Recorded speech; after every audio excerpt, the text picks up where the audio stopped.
live to Cardiff and John Inverdale.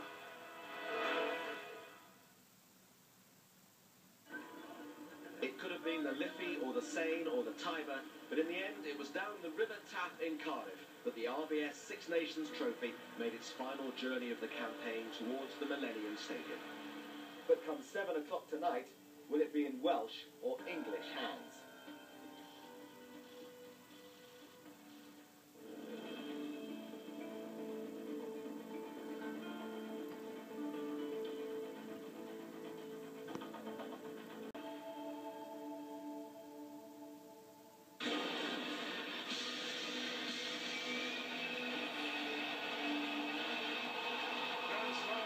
Very much alive in England's minds.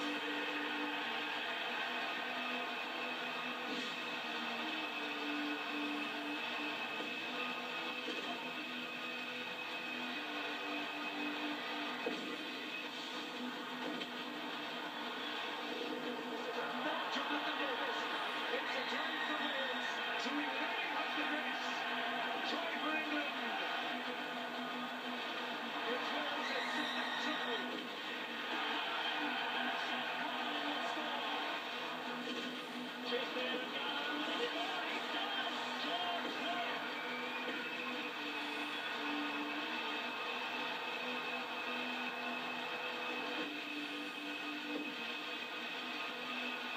We shall have a showdown in Cardiff.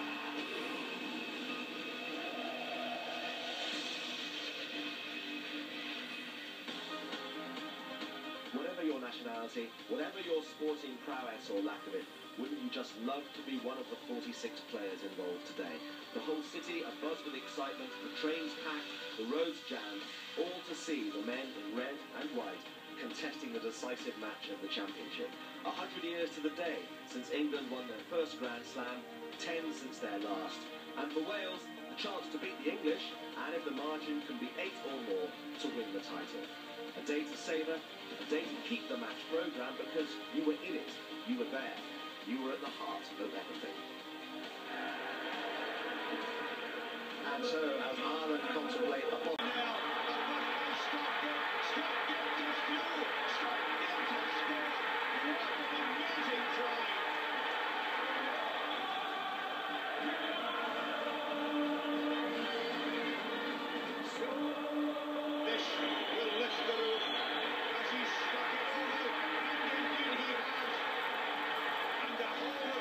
Support are absolutely delirious, and no wonder it's been a remarkable effort by Wales. You haven't changed a bit. You were captain the day Scott Gibbs jinked through and broke English hearts. How motivated to do the same now, your coach? Absolutely, I think that it brings back really good memories. We've trained well this week. It's a huge game. What's fantastic about the RBS Six Nations comes down to the last game and everything to play for. Boys are confident, trained well this week, and just go out and enjoy this occasion. A win by 8 points and Wales are champions. Does that mean you might take more risks than you might otherwise? No, it's about winning the game. First and foremost, we win the game.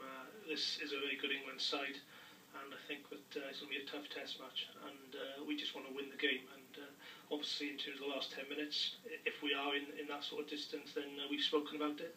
So, you trust your players, trust your captain, and it's important that we make those right decisions when those decisions arise. And talking of captaincy, you freed up... Against Gethin Jenkins and his side are just waiting for the key moments to build the crowd to an absolute frenzy of excitement before taking to the field.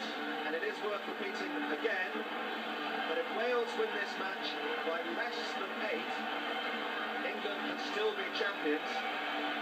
If Wales win by 7, it will come down to tries. If it's a draw, obviously England will be champions again. There are all sorts of permutations, but the bottom line of it is these are 23 Welsh players who desperately want to win for their nation tonight.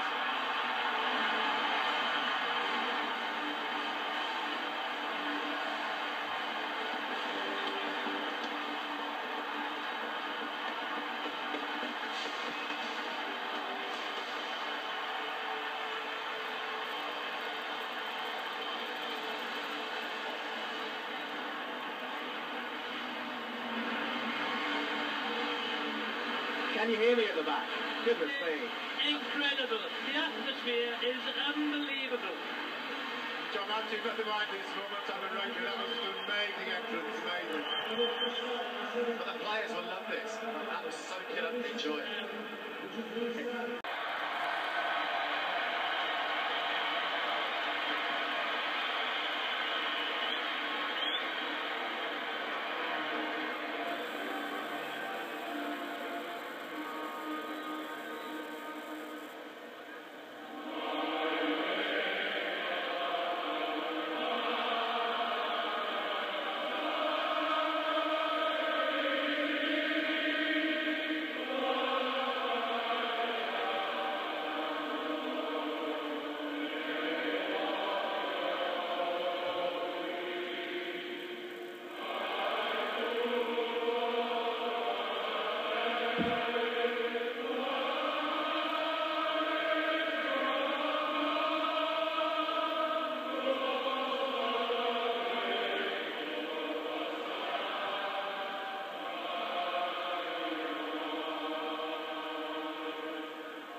There is no place like it on big rugby match day. It was incredible when Munster won the Heineken Cup. It has been special on the days of Welsh Grand Slams. And today, it is even better, it is even hotter. England looking for the Grand Slam. Wales with a chance to take the title. Gethin Jenkins leads Wales. George North can't get a boot to him. And its boot comes away with it. There was a knock-on. We'll have a spin back for Brian. Well, I don't know about you, I'm out of breath watching this. And whilst it not be the best high-quality technical rugby, it is end to end, and you've got to give credit to both sets of players, not only for ambition, but for getting back in defensive mode and making these tackles. Boys. Farrell's done well to get back here to track back George North. Like I say, he's one of the quickest guys in the field. And this, it seems to be end-to-end stuff, a lot of turnovers. But the impact and the intent of these players is just incredible at the moment. And funnily enough, I don't suppose they're listening to the singer. Steve Walsh takes a deep breath and decides to reset. He almost looked like he didn't have any answers there for that one and just thought we'll have another one. look at binding on this side. Cole got the bind, Jenkins didn't.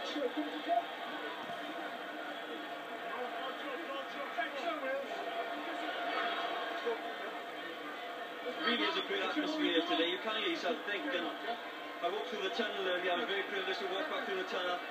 Felt like I was playing again. Goosebumps and everything. It was fantastic. Touch. England going backwards, yes. Wales, free kick only by.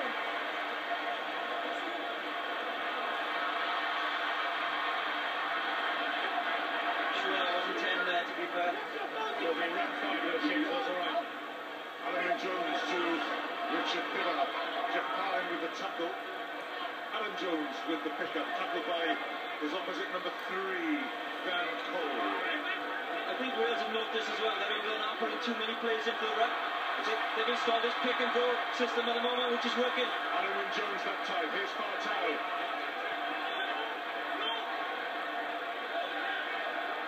Phillips to pick up.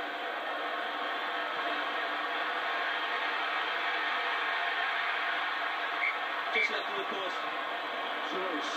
Oh, We've got better eyesight than that. Shit. Well, that was the right thing to do. What a press. Well, anyway, fine. Half-time. Well, it has been such an absorbing first half, and it's been that close all the way through as it is at half-time. I'm going to do a Jonathan here. I'm going to say, I need to lie down. Wales 9, England 3. Have a breather. Well, they'll all soon be breathing heavily again. What a first half. Lee Harkney takes it quickly. Off we go. Down. Tom Croft is back there. Oops, and he knocks it on. And that is pure disgust.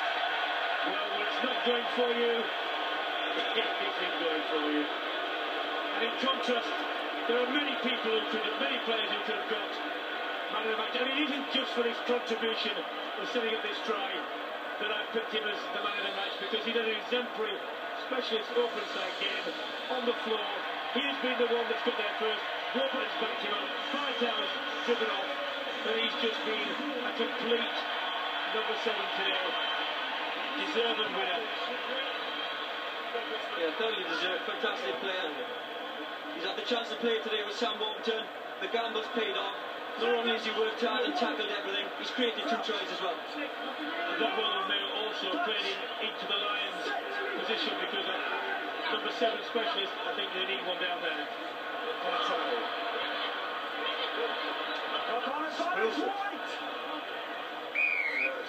There will be such weariness out there.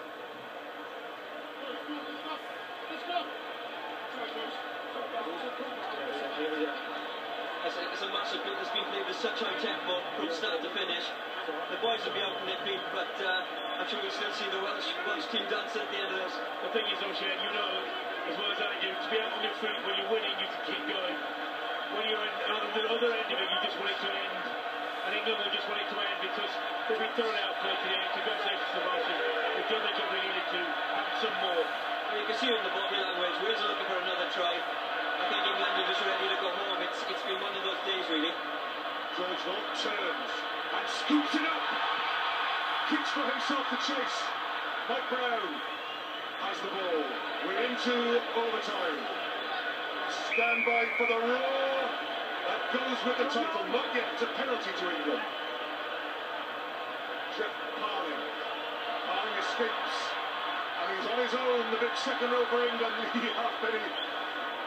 Hold on to make the tackle. And it does overlap. England. Brad Barrett. Doesn't see it. Tuolangi picks up. Cuthbert makes the tackle on him.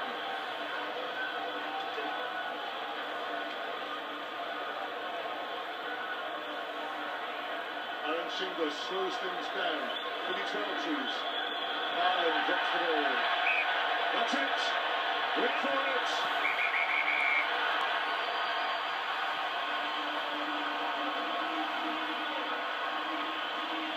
It's celebration time at the Millennium Stadium, because the title for the 2013 RBS Six Nations goes to Wales.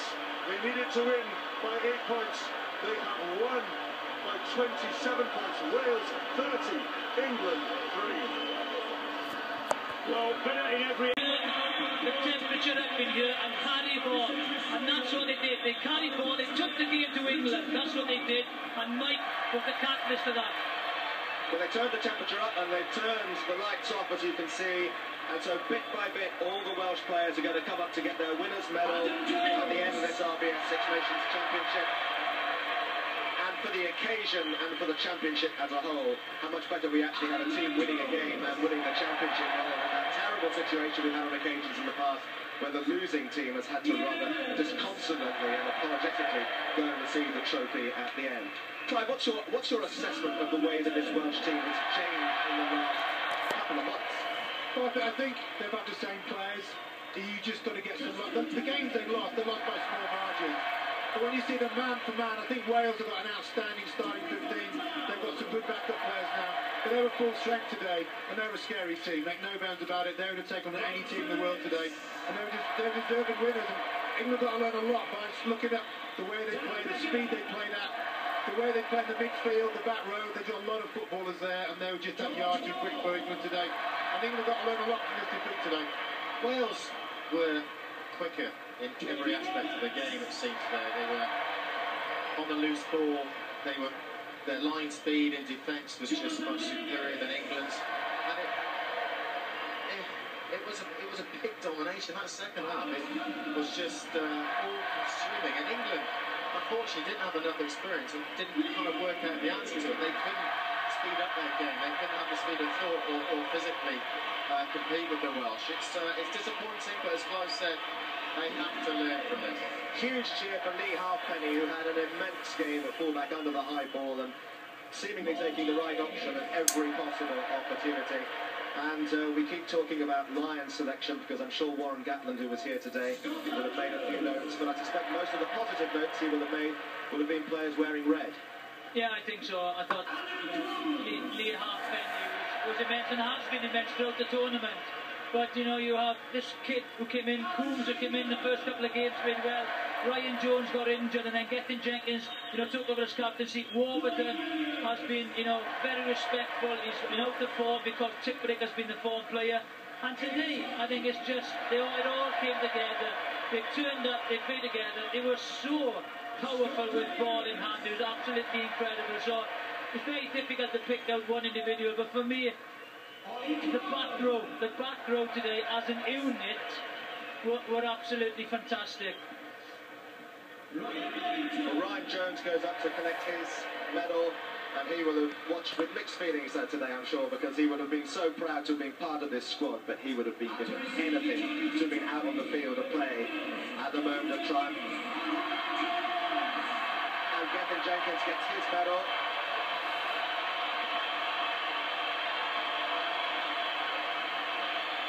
And the Six Nations trophy sits rather forlornly on the table and then is lifted high by the victorious Welsh team, RBS Six Nations champions of 2013.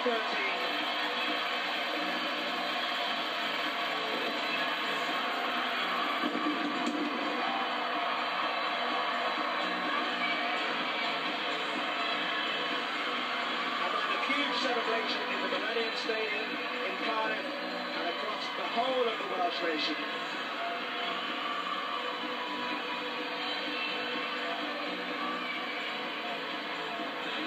And it could be a long night, not just for the players and their nearest and dearest. It could be a long night for the tens of thousands in this stadium who are going to head off into the streets of the bar.